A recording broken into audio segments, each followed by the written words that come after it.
the game is same, bro. Everybody knows our plan.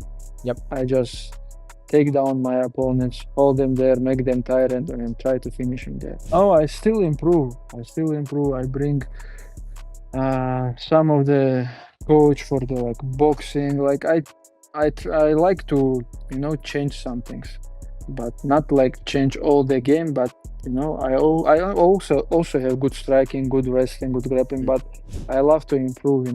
And I bring some new sparring partners to change. This camp we have the guy Jose Alvarez from Spain. He also tall. He's a good striker. We have one more guy from Ukraine. His name is Yaroslav. He also big guy. And always we try to do something new. And this is it. This is going to be the feather in the cap. It's going to be just perfect.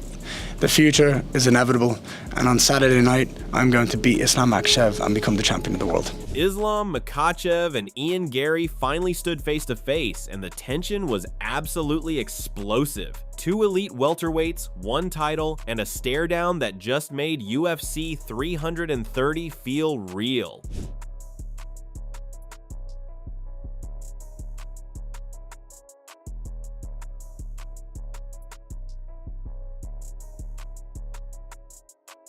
Islam Makhachev is coming in with a cold-blooded plan to take Ian Garry down, drown him with pressure, and hunt the finish. And with elite coaches and training partners sharpening every weapon, Islam says he's still getting better, and that's terrifying news for Garry. Oh, I still improve. I bring some of the coach for the like boxing. Like I like to change some things, but not like change all the game. But I also have good striking, good wrestling, good grappling. But I love to improve.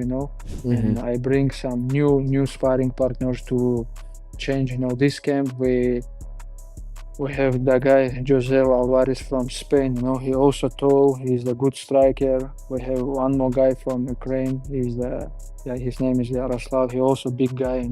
And always we try to do something new. In response to that, Ian Garry isn't just confident, he's daring Islam Makhachev to test his wrestling. He claims Islam won't even get him into the front headlock position, no matter how hard he tries. Garry says he's prepared for every grappling position Islam can bring into the cage. And his final message is savage. Grab my leg, find out. How much have you worked on that front headlock position, defending it?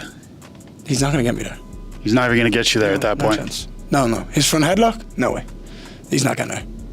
It's going to be, do you think, okay, where do I want to go with this one? As far as the grappling and things like that, have you seen positions that potentially you do have to work on? Like you say, he's not going to get you in that front headlock position. There has to be some positions that you've worked on in training. I've worked on all of them. I've worked on every position in training, but I don't think he's getting me to that front headlock position that you're asking.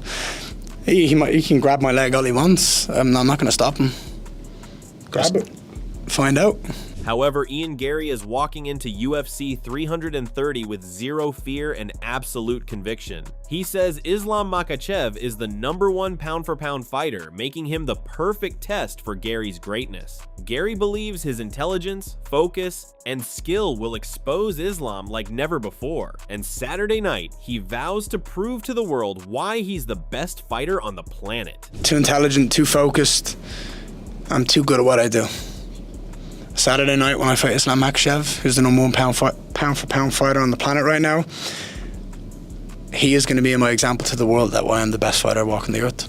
At last, Ian Garry is calling UFC 330 his ultimate crowning moment, believing everything has led to this fight. He says beating Islam Makhachev will be the feather in the cap that completes his rise to the top. Garry isn't predicting a close fight, he's declaring that Islam will fall on Saturday night, and when it's over, Garry believes he'll be standing there as the new world champion. And this is it. This is going to be the feather in the cap. It's going to be just perfect. The future is inevitable, And on Saturday night, I'm going to beat Islam Makhachev and become the champion of the world. Adding to that UFC president, Dana White refuses to crown Islam Makhachev the GOAT just yet, but admits he's charging straight toward that status. He says Islam is breaking records, destroying opponents, and building an undeniable all-time resume with every fight. And if Islam keeps this dominance going, Dana believes the final GOAT debate could become impossible to ignore. Last thing I did want to ask you about the UFC in Philadelphia this weekend. Big welterweight title fight there. A lot of debate. We were even debating it in here as you were walking in, where Islam stands if he wins. Obviously, he's got to get past Ian first, but there's a lot of discussion like, is this enough to be the greatest of all time? Are you looking at this as this is his moment to be the GOAT? I don't think about that stuff until the fight happens. I mean, when we see his performance on Saturday, let's see how it plays out. But obviously, breaking the record, you know, you keep grinding, you keep fighting, put your head down, just keep, you know, knocking guys down left and right. And then by the time you say, you know what, I'm done, then we all figure out where he ends up in the big picture.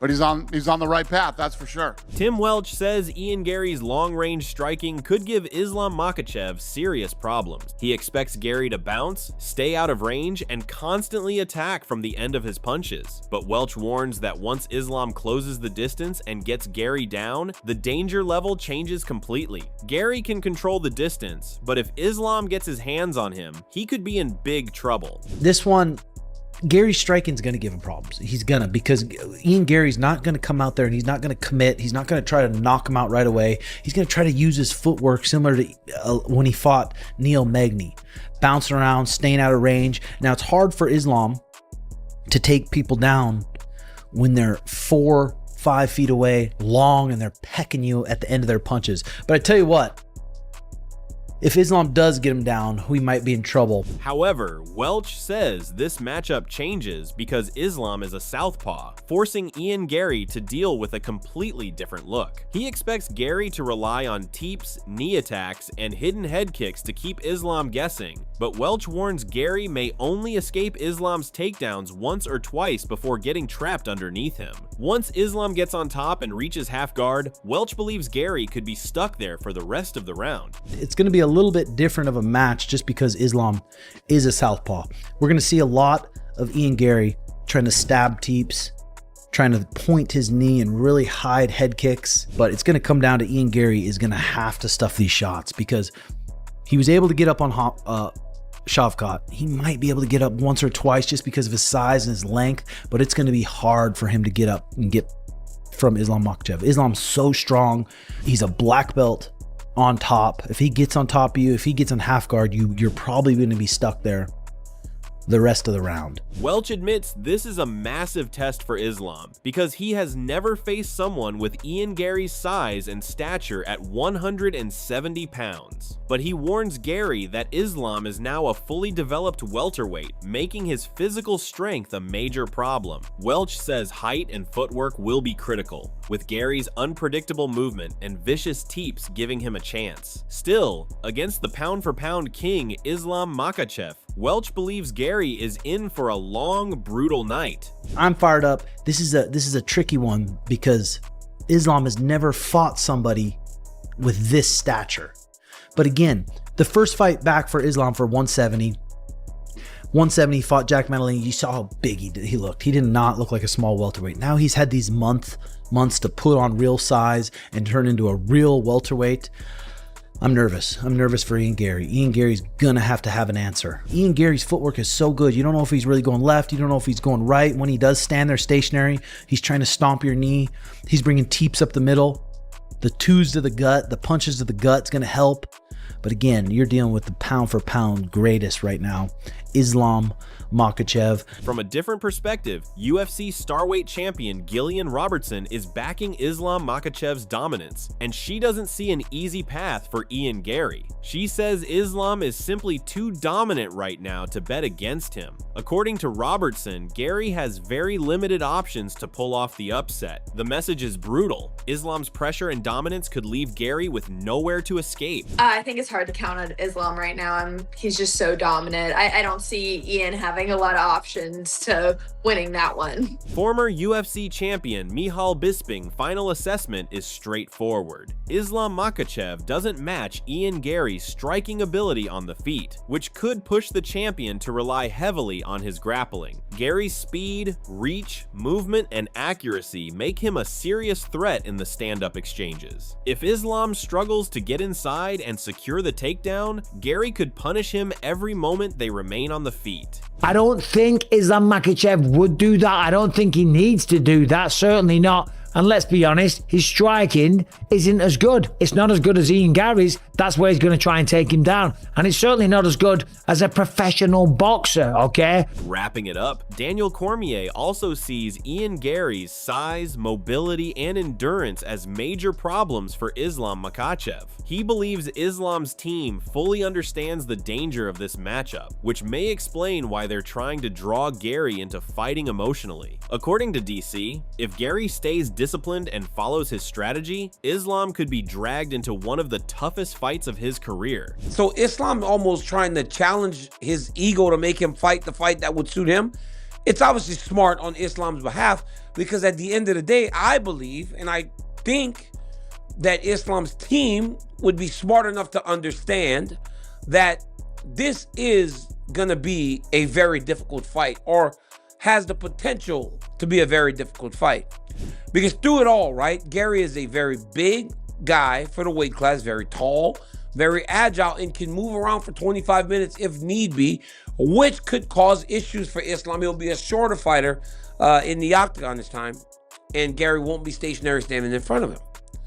It is a very hard fight. In the end, Islam Makhachev enters UFC 330 with one clear mission: take Ian Garry down and drown him in pressure. But Garry is promising that Islam won't even get close to controlling him on the ground. The striking battle could favor Garry's reach, movement, speed, and accuracy. Yet once Islam gets his hands on Garry, the entire fight could change in seconds. Experts are split, but several warn that Garry's size and mobility could make this Islam's toughest test. One thing is certain: when these two finally collide, confidence meets dominance in a fight with everything on the line. Islam believes he has the perfect blueprint, while Ian Garry believes he can expose the pound-for-pound king. Now there's nowhere left to hide. The answers will come inside the octagon at UFC 330. Will Islam's pressure and grappling overwhelm Garry, or will Garry's striking and movement shock the MMA world? Saturday night, we find out who was right.